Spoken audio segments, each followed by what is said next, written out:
Iyo bavuze akarere ka Huye benshi bahita bumva bakibuka ahahoze hitwa Butare. Ako kanya uwo ari we wese ahita yumva kaminuza y'u Rwanda. Aka karere ka Huye kakaba ari igicumbi cy'uburezi, ni kamwe mu turere tugize intara y'Amajyepfo. Hari byinshi byakozwe muri aka karere ka Huye biturutse mu misoro n'amahoro, aho kuva mu mwaka wa 2019 kugera mu mwaka wa 2021 aka karere kageze kuri byinshi.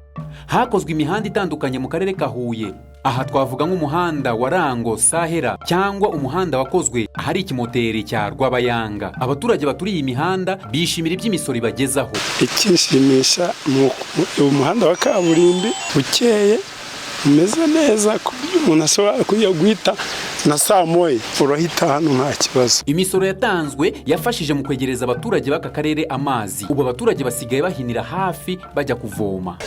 Cyane rwose, jewe sinari nkijya kuvoma ngo nikoreye njerekani, ariko ubu ndava mu nzu nza nkadaha amazi. Ibi bintu byaranshimishije rwose. Umva, umusoro ni mwiza koko, abantu batasoze ibi byose ntitwabigeraho. Hubatswe ikiraro mu murenge wa Rwaniro mu rwego rwo koroshya ubuhahirane n'akarere ka Nyanza. Amashanyarazi ni kimwe mu bikorwa remezo byihutisha iterambere. Mu kwihutisha iterambere hubatswe umuyoboro w'amashanyarazi maze benshi bahabwa amashanyarazi. Nyuma y'akanyamuneza abaturage bafite kubera ibyagezweho, ubuyobozi bw'aka karere burashima abatanze iyi misoro. Ibyo bikorwa byose twifuza kugeraho nta musoro ntabwo twabasha kubigeraho.